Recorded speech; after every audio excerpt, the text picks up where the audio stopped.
mount the my 8 dBi antenna onto the top of my scaffolding pole. So I made one, just 3D printed it up, and so I'll show you how it all fits together. First thing to do is to just pop the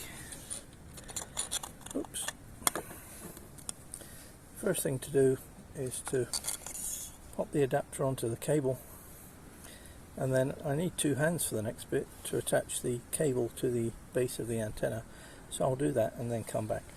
So that's that attached, and now it's time for a little self-amalgamating tape. There we go, applied from the bottom, working up the way, overlapping about 50%, and now we're going to cover it with PVC tape for UV.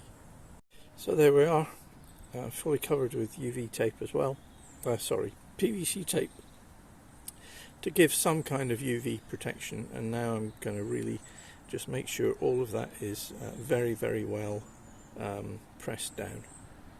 Now all we need to do is slide the cup up and put the antenna in it, and then we'll put the antenna onto the end of the scaffolding pole. So I put a cable tie at the correct height, and now it's just a matter of popping it over, and it sits nicely there on the top of the antenna pole. And a couple more cable ties in place, and it's ready to go back up. So this is the 8 dBi RAK antenna.